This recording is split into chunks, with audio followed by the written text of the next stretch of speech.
Hello, everyone. Welcome to Shamanism, Metaphysics, and Grace. We're so fortunate to have Jyoti Wind here again at our disposal to shed some light on the next coming 2 weeks astrologically. Jyoti, welcome.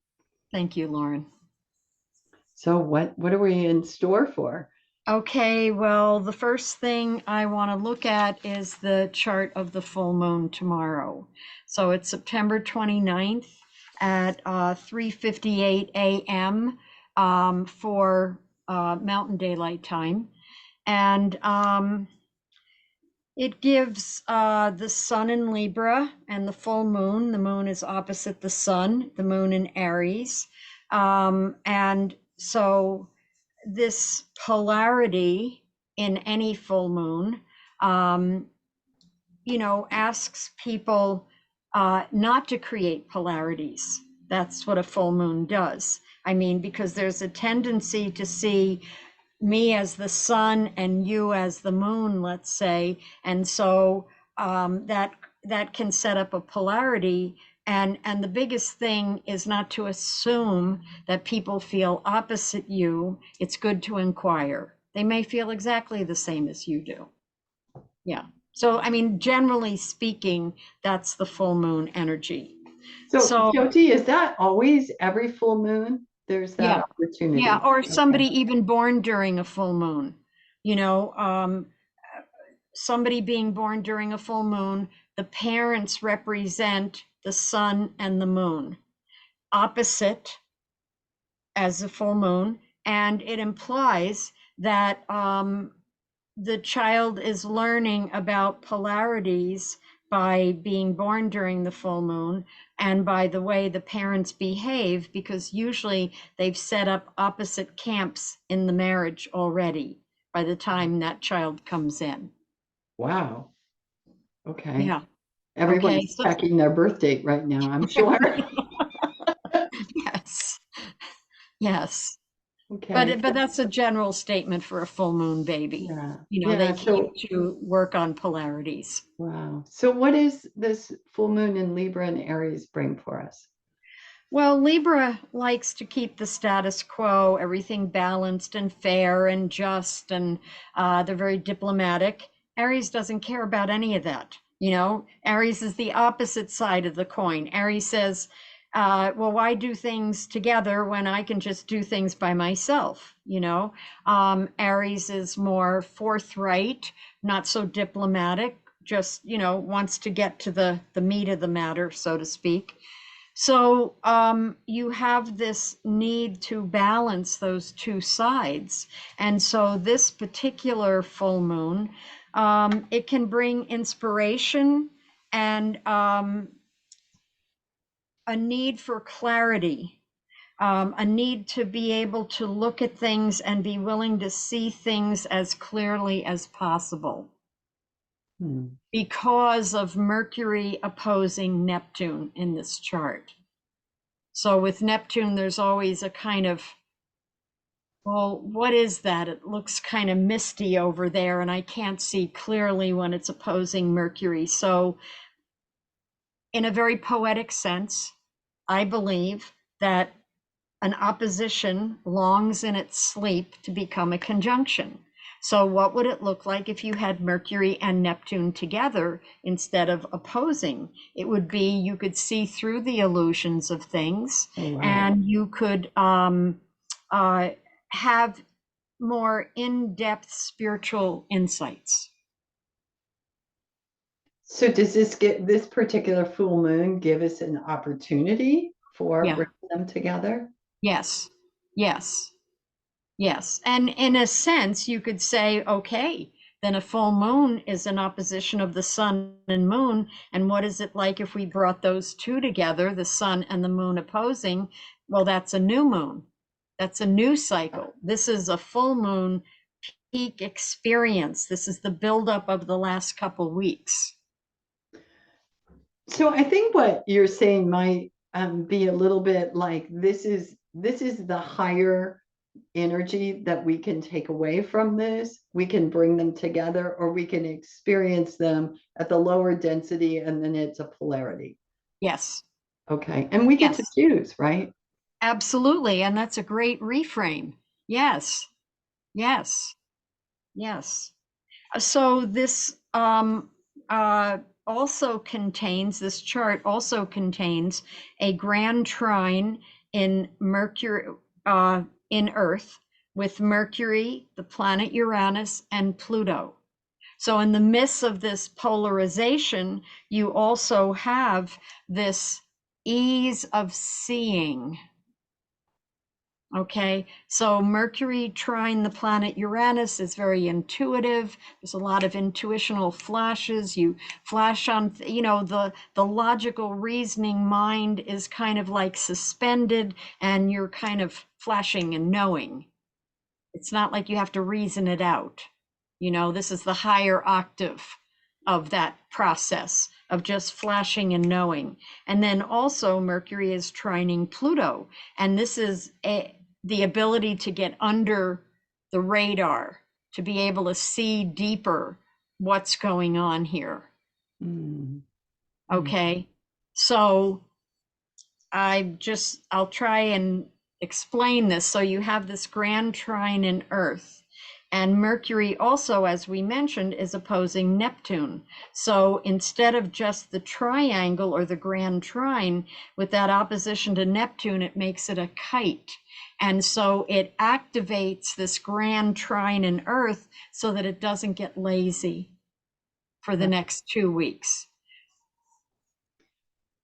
So the first thing that comes to my mind is generally things go quiet from after a full moon into a new moon, and we all go inwards. So what does not get lazy mean then? Well, whenever you have a grand trine, and people can look at their charts, whenever you have a grand trine in any element, there's the feeling of, oh, I can do that. I'll get to Oh, it at some point in time. That's easy. That no problem. And this is Mercury, and Mercury's been retrograde. And so, and what I also want to say after we're done with the full moon is that Mercury is catching up on September 30th, which is Saturday, and from its whole 7 week retrograde cycle. And here it is, the day before it totally catches up in this full moon with all these great aspects. It's part of this grand trine, it's part of this kite. So the opposition to Neptune pushes Mercury to not get lazy, because it questions. It says, well, am I seeing true? I'm flashing on things, I'm looking deeper, I'm getting under the radar of things, I'm checking in with my strengths, perhaps my communication skills. And yet Neptune is opposing that Mercury and saying, am I seeing true? mhm, mhm. And so getting lazy is really staying with what you're experiencing and making sure you're seeing the full picture. Yes, staying present. Yeah. Yes, Wow. Not just make an assumption and take off. right, right, exactly. Gosh, that's a lot to ask, Jyoti. I'm not asking it. Yes. Yeah, Yeah. this is the heavens. This is the universe. These are the planets that are, pushing a clearer seeing and a clearer communication style. Wow. Wow. So anything else about this full moon? Because this sounds really big. It is, but remember, it's not an Yeah. eclipse. It's kind of a normal, quote unquote, full moon. The next two moon cycles that we'll talk about in a couple weeks are eclipses. Um, so the sun is conjuncting Pallas, the asteroid of intelligence, and so it's saying, own your intelligence, own that you know what you know. Don't it's not, don't doubt yourself. You'll doubt yourself or not, but it's supporting you in supporting your own trust in your own intelligence. And What else would I want to say here? Using asteroids, not just planets, but using asteroids plus Saturn. There is another grand trine here in water, which using Vesta, the priestess energy, Ceres, the nurturer, and Saturn. And so it's suggesting that there's opportunities for a lot of healing here, a lot of emotional healing over the next several weeks. Hmm. And what else here? The North Node is always the learning curve of the life or of a cycle. And so the North Node here is in Aries, and it's been the North and South Node have been squaring Pluto. And, this has been continuing for like over a month and will continue for another month or two. Just really pushing people to take their own power, to not abdicate, not show up, but to the right use of power, as I've learned, is that it's about embracing it and owning it and helping everybody else around you step into theirs as they are ready, and so it's owning and sharing. And so this is a push for everyone to step into more of their own sense of empowerment and letting go of what's not working. There's always with Pluto that letting go. So I think that's it, looking at the full moon.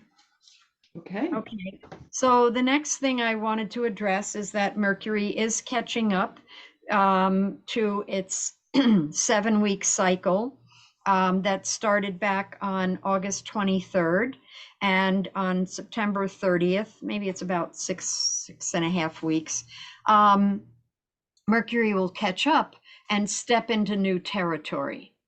So we're kind of done with that whole process of Mercury moving into its shadow and then going retrograde and then going direct, and Saturday it's done. By the same token, Venus, that went retrograde on July 23rd, and went retrograde, entered its shadow, went retrograde in Leo, and we talked about, what is your dream? What is it you'd like to manifest, your sense of direction and purpose? That catches up on October 7th, and we're in new territory for that. A lot of the planets that have been retrograde, so many at the same time for August, over the next couple months, most of them will go direct. And when they're retrograde, they're like working inside. And then when they go direct, it's like, okay, how do I bring that into my everyday life? Okay, that was exactly answering my question, but I want to make sure I understand it. So let's take, for instance, Venus, and we know the theme was getting clear. What's your dream? What is your heart's longing? So Yes. we've all been contemplating that and trying on different things. And now, as of the 7th of October, we can put that out in the world Yes. and we'll Yes. be supported to do that. Yes, and yes, Venus turning direct, it's like, okay, let's go. Whatever Okay. that vision or dream was, or your heart's desire, or whatever it was, let's take it into the world. Let's take it into day-to-day life and live from that place. What a beautiful thing if everyone was really contemplating their heart's desire and then we all released it at the same time. Uh, yeah, could be an ecstatic paradise. Exactly. Sounds Yes. good. Um, and so the only other thing I want to mention, as far as astrology goes, is that on October 8th, Mars is squaring Pluto. And so Mars square Pluto is uh, usually challenging in some way. Sometimes there's power plays, but it just usually feels like some level of challenge going on.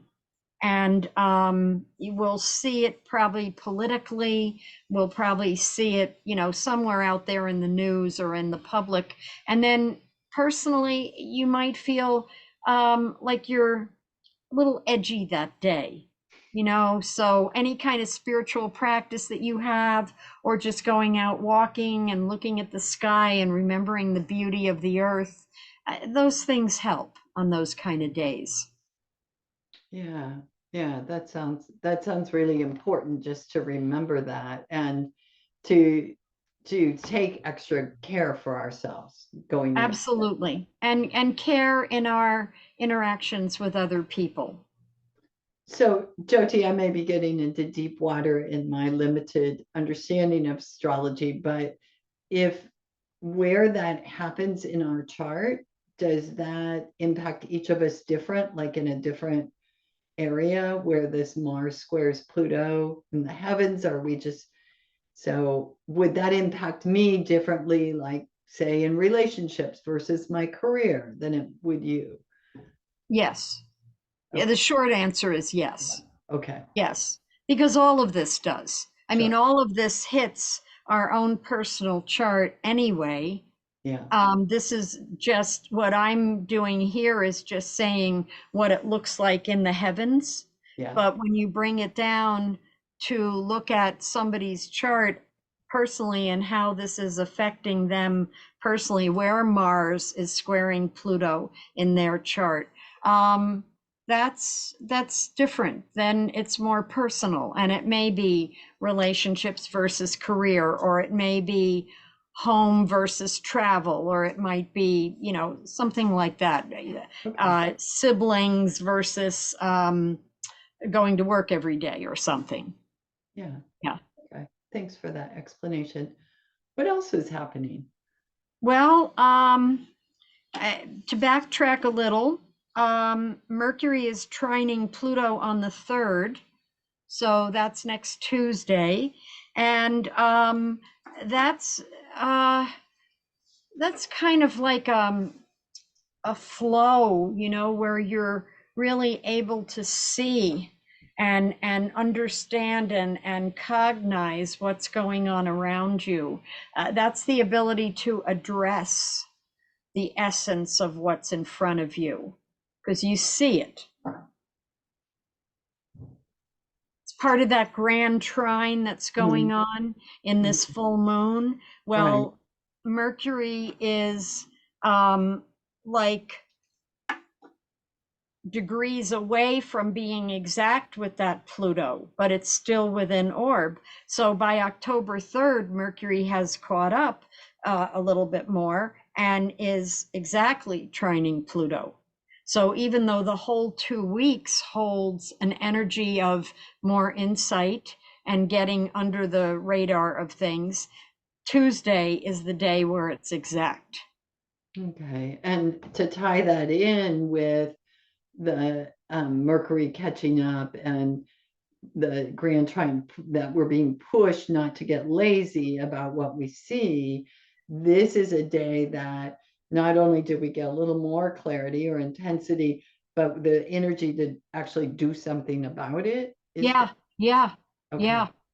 Like you might have some feelings or thoughts or musings about something, and all of a sudden Tuesday, it's like, oh yeah, yeah, it's exactly what's Yeah. happening. Yeah, that's, or what I need to do, or Yeah, okay. yeah, Wow. what I need to address. Yeah, I think clarity is always a good thing. Absolutely.